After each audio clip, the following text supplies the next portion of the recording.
Hi, and welcome to Wendy's Witness. Have you ever witnessed an epic fail? Maybe it wasn't your own, but someone else's. Were you shocked and did you gawk? As far as epic fails go, I'd have to say the opening ceremonies for the Olympics was almost as bad as it gets.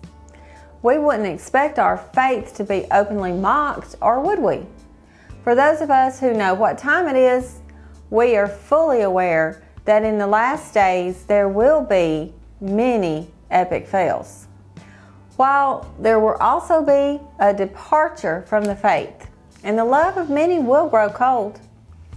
We'll keep watching today because we know many have chosen that broad path that leads to destruction, but for us who are following in Jesus' footsteps by faith, we must not fail to recognize our duty, our place in time, and our authority over every unclean and evil spirit at work in this world.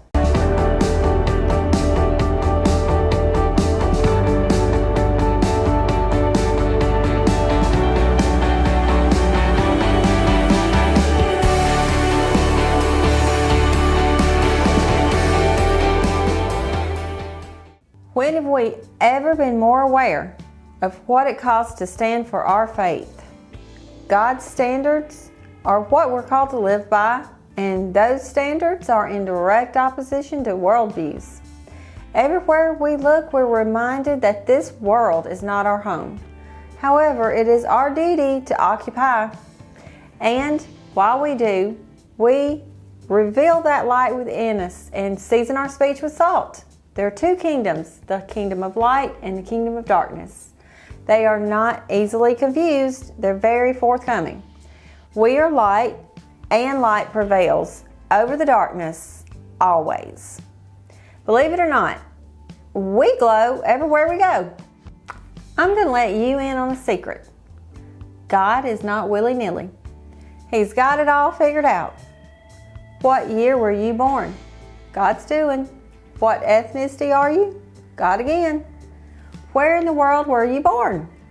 Okay, you get the point. God chose every detail. And this is an exciting time to be alive. We all know Esther 4:14, for such a time as this. And Philippians 4:13, we can do all things through Christ who strengthens us. We've heard it said life is God's gift to us. What we do with it is our gift to God. This means we walk with purpose. Like our Creator, we're not willy-nilly.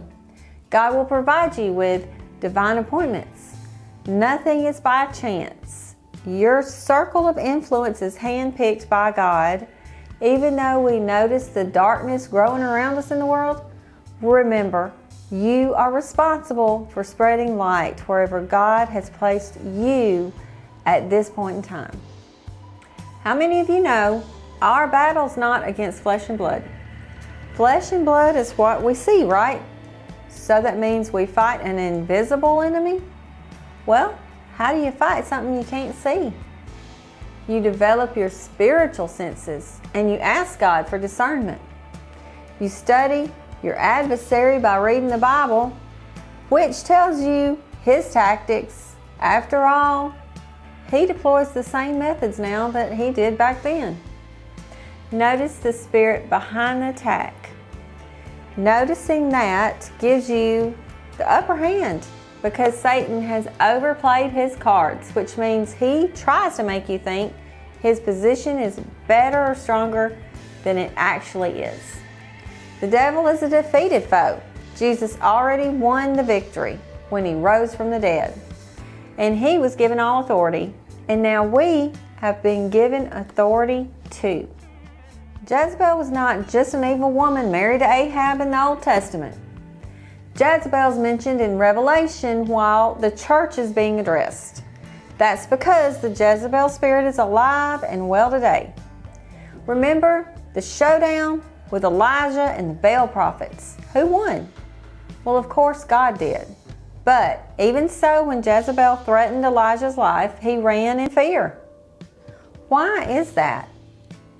When even the threat she gave was a curse on herself, She said in 1 Kings 19:2, "So Jezebel sent a messenger to Elijah saying, 'May the gods, little g, you know, the ones that the Lord Almighty just defeated, punish me and do so severely if I don't make your life like the life of one of them by this time tomorrow.'"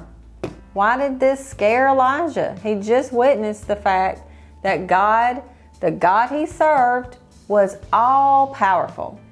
And the Baal Jezebel served did absolutely nothing after hours of asking. It was crickets. No sound, not a peep. But think about it. When we're threatened by our enemy, instead of seeing it for what it is, do we get scared? Do we fear the outcome won't be favorable and look for our own resolutions? Back down and tremble in our what ifs?